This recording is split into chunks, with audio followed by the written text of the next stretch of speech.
तो चलें एक दफा फिर से आपको येलो पर कुछ बहुत ही अमेजिंग किस्म की मिस्टीरियस प्लेसेस दिखाते हैं जो इस जमीन पर मौजूद हैं और साइंसदान पागल हो चुके हैं कि किस तरह से बयान करें कि ये जगह आखिर क्यों एग्जिस्ट करती हैं और यहाँ पर होने वाले इन वियर्ड फिनोमिनास की रीजन क्या है। तो दोस्तों सबसे पहले नंबर पर आता है द हमिंग टाउन।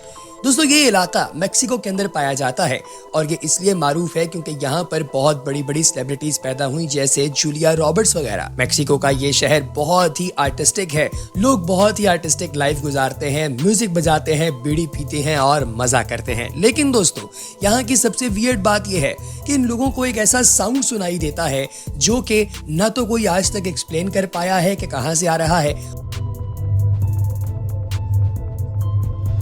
और ना कोई ये बता सका है कि ये क्यों आ रहा है। ये एक हमिंग साउंड है और लोगों का इसके बारे में ये मानना है कि शायद इस इलाके में कोई अंडरग्राउंड एलियन स्पेस स्टेशन है जहां से ये हमिंग साउंड निकल रहा है। और कुछ लोगों का ये मानना है कि शायद ये हमिंग साउंड इसलिए लोगों को सुनाई दे रहा है क्योंकि यहाँ के लोगों की जो कुव्वत समात है यानी सुनने की जो कुव्वत है वो आम लोगों की निस्बत ज्यादा है।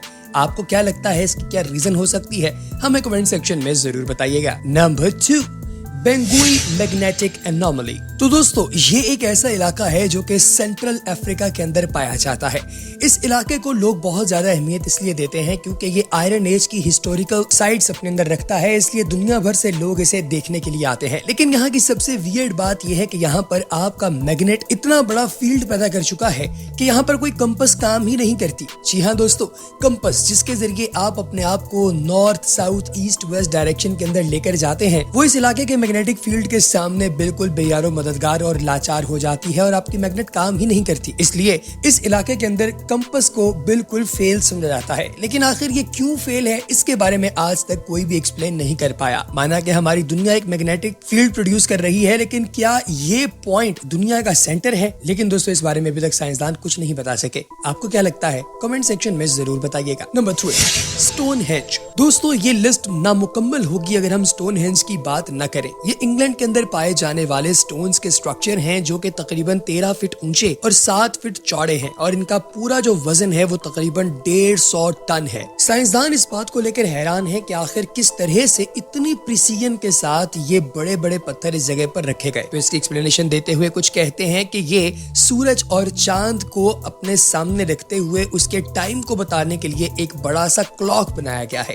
कुछ लोग कहते हैं कि ये मजहबी रिचुअल परफॉर्म करने के लिए एक इबादतगाह बनाई गई थी, जबकि कुछ का ये मानना है कि इसे जिन्नात ने तैयार किया है। अलगर्ज इसके बारे में मुख्तलिफ थीरीज हैं लेकिन कोई भी बात फाइनल नहीं। आपको क्या लगता है दोस्तों बताइएगा कमेंट सेक्शन में। Poland croquet forest. दोस्तों ये एक ऐसा दरख्त है जो अपने आप में बहुत ही ज्यादा वियर्ड है। आमतौर पे ये दरख्त बिल्कुल सीधे स्ट्रेट होते हैं, लेकिन यहाँ पर मौजूद ये तमाम दरख्त बिल्कुल चाय के कप के हैंडल के निचले हिस्से की तरह से बेंड हुए हैं। ये 1930 के अंदर कायम किया गया दरख्त है और तब से लेकर अभी तक साइंसदान ये बात सोचने में जुटे हुए हैं कि आखिर ये तमाम के तमाम दरख्तों को इस तरह कर्व किसने किया और इसकी क्या वजह हो सकती है। ये पोमेरेनिया के अंदर पाया जाता है जो कि पोलैंड का एक प्रोविंस है। कुछ लोगों का मानना है कि यहाँ के लोकल्स ने जानबूझकर इस लकड़ी को कर्व किया ताकि ज्यादा सेहतमंद लकड़ी उन्हें मिल सके, जबकि कुछ का ये मानना है कि यहाँ पर ग्रेविटी बहुत ज्यादा है जिसकी वजह से ये सारे के सारे दरख्त ऑटोमेटिकली नीचे बेंड हो गए, जो कि एक गलत बात है। इसके अलावा कुछ लोग ये भी कहते हैं कि यहाँ पर मैग्नेटिक फील्ड बहुत स्ट्रॉन्ग है, लेकिन हकीकत क्या है इसके बारे में कोई 100% नहीं कह सकता। नेक्स्ट वन, फेरी सर्कल्स। तो दोस्तों ये जो स्ट्रक्चर आप इस वक्त देख रहे हैं बुनियादी तौर पे एक बहुत बड़ा लैंडस्केप है और इस लैंडस्केप के अंदर छोटे छोटे सुराख पाए जा रहे हैं। बेसिकली ये सुराख जमीन के अंदर नहीं बल्कि पैचेस के दरमियान है। तो दोस्तों होता ये है कि यहाँ पर जो घास उगती है वो अपने दरमियान में छोटे छोटे लूप्स छोड़ देती है, यानी गोल दायरे छोड़ देती है जहाँ पर वो नहीं उगती, और ये पूरे के पूरे इस लैंडस्केप पर चलता है। अब कुछ लोगों की इस बारे में थ्योरी ये है कि ये एलियंस की शिप जहाँ लैंड होती है उसका रनवे है। कुछ का ये मानना है कि यहाँ पर टर्माइट्स बहुत ज्यादा हैं, इस वजह से ऐसा होता है, लेकिन अभी तक इसके बारे में भी कोई हतमी राय सामने नहीं आ सकी। Jacob's well. इसे 1850 में डिस्कवर किया गया। दोस्तों ये एक ऐसा वेल है जो कि बुनियादी तौर पे पानी के नीचे मौजूद है। ये वेल नहीं बल्कि एक केव है जिसे आम लोगों ने वेल का नाम दे दिया है, और ये बहुत ही बड़ा और बहुत ही गहरा है। इसके अंदर जाने के लिए बहुत शदीद एक्सपर्टीज चाहिए, और ये टेक्सास की बाकी तमाम चीजों की तरह दिखने से ज्यादा बड़ा है। अभी तक लोग सिर्फ 4500 फीट तक इसे डिस्कवर कर चुके हैं और एक्सप्लोर कर चुके हैं। इसके अंदर इसका अपना बायो मौजूद है, जिसका मतलब है कि इसके अंदर इसके अपने प्लांट्स, अपने ऑर्गेनिजम्स पाए जाते हैं। लेकिन दोस्तों आखिर इसकी हकीकत क्या है, इस बारे में अभी तक कोई भी वाकिफ नहीं है। Richat structure Mauritania. दोस्तों ये एक ऐसी खूबसूरत जगह है जिसे जमीन की आंख का नाम दिया जाता है, और इसे स्पेस से ही देखा जा सकता है। अगर आप इस पॉइंट पर मौजूद हो तो आपको ये अपनी मुकम्मल ग्लोरी पे दिखाई नहीं देगी। इसके बारे में बहुत सारी थ्योरीज हैं कि आखिर ये ऐसा क्यों है, क्योंकि दोस्तों जब से इसको डिस्कवर किया गया है तब से तमाम जियोलॉजिस्ट और एस्ट्रोनॉट और साइंटिस्ट इस स्पेसिफिक जगह के फैन हो चुके हैं। दोस्तों वो लोग मानते हैं कि शायद ये जगह एटलांटिस है, जो कि पानी के नीचे मौजूद एक शहर था, जिसके बारे में बहुत सारी थ्योरीज मिलती हैं, और इसकी शक्ल बिल्कुल उसकी डिस्क्रिप्शन को फॉलो करती है। जबकि कुछ का ये मानना है कि यहाँ पर कोई शहाब साकिब आकर गिरा था जिसने इतना बड़ा धब्बा बना दिया, और इसके बारे में अभी तक रिसर्चर वर्क कर रहे हैं और कोई फाइनल थ्योरी लेकर पेश नहीं कर सके। India's football. दोस्तों भारत के अंदर पाया जाने वाला ये पत्थर एक इंक्लाइंड रॉक के ऊपर पड़ा है और ग्रेविटी के बिल्कुल अगेंस्ट काम कर रहा है। यानी कि ग्रेविटी तो ये चाहेगी कि ये नीचे की जानिब आए, लेकिन ये पत्थर यहाँ से मूव नहीं करता। यहाँ के लोकल्स का ये मानना है कि ये उनके एक गॉड का, जिसका नाम कृष्णा था, उसका बटर पीस है जो वो रोजाना की बुनियाद पर खाता था। यानी इतनी अमाउंट में रोजाना की बुनियाद पर वो मक्खन खाया करते थे भगवान श्री कृष्णा। लेकिन दोस्तों ये भी कुछ लोगों का मानना है कि ये जो पत्थर है इसे पुराने वक्तों की जितनी बड़ी मानव प्रजातियां थी उनके किंग्स ने हिलाने की कोशिश की, लेकिन आज तक कोई इसे इसकी जगह से हिला नहीं पाया।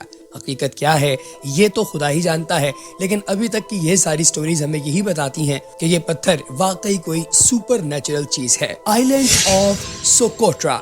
दोस्तों यमन के अंदर पाया जाने वाला ये जजीरा बहुत ही ज्यादा वियर्ड है, क्योंकि इसे एलियन फॉरेस्ट्री कहा जाता है। यहाँ पर ऐसे दरख्त पाए जाते हैं जो कि शक्ल से ही इस दुनिया के नहीं लगते। यहाँ पर मौजूद जो पौधे हैं दोस्तों और जो दरख्त हैं वो दुनिया में और किसी जगह पर भी नहीं है। ये बिल्कुल मशरूम्स की शक्ल में होते हैं, जिनके नीचे गिल्स जैसी बड़ी बड़ी ब्रांचेस और इसके टॉप पर इसकी कैप होती है। यहाँ पर पौधों की तकरीबन 700 मुख्तलिफ स्पीसीज मौजूद हैं। साइंसदान अभी तक ये जानने की कोशिश कर रहे हैं कि आखिर ये दरख्त यहाँ पर कैसे आए और दुनिया में सबसे ज्यादा यूनिक दरख्त यहाँ पर कैसे मौजूद हैं। आपको क्या लगता है दोस्तों, कमेंट सेक्शन में जरूर बताइएगा। इसके बाद आपको एक और तस्वीर दिखाते हैं दोस्तों, जो कि आज तक लोग बयान करने से कासिर हैं। इस तस्वीर में एक बंदे को खड़ा देखा जा सकता है जो कि बहुत ही ज्यादा टिल्टेड है, यानी ग्रेविटी से तो 45 का एंगल बना रहा है और इस एंगल पे खड़ा होना बहुत ही ज्यादा मुश्किल है, तकरीबन नामुमकिन है। तो आखिर ये बंदा यहाँ पर किस तरह से खड़ा है? इसका एक ही आंसर है कि ये तस्वीर या तो एडिटेड है या फिर ये बंदा किसी तरीके से अपने आप को कोई ऐसा सहारा दिए हुए है जो हमें दिखाई नहीं दे रहा। आपकी इस बारे में क्या राय है, कमेंट सेक्शन में जरूर बताइएगा। और सबसे आखिर में बात करेंगे संकन सेमेट्री की। ये एक ऐसी जगह है जो कि फिलिपाइन के कैमिगुएन में संकन कब्रिस्तान के नाम से जानी जाती है। ये 1870 की दहाई में माउंट वल्कन के फटने की वजह से डूब गई थी और जुज़वी तौर पर तबाह हो गई थी। फटने की वजह से दारुल हुकूमत कैटरमैन और इसका कब्रिस्तान समंदर में डूब गया, जिससे डूब गिरने वाला कब्रिस्तान जो है वो मारूफ हो गया और इसे संकन सेमेट्री का नाम दिया गया। आज इसको दुनिया भर से एक सियाहती मकाम के तौर पे देखने के लिए बेशुमार लोग आते हैं और ये अपनी मुनफरिद खूबसूरती और कुदरती मनाजिर की वजह से एक इंतहाई कमाल किस्म का लैंडमार्क है। तो दोस्तों कैसी लगी आपको हमारी आज की वीडियो, कमेंट सेक्शन में जरूर बताइएगा। अगली वीडियो तक इजाजत दीजिए, अल्लाह हाफिज।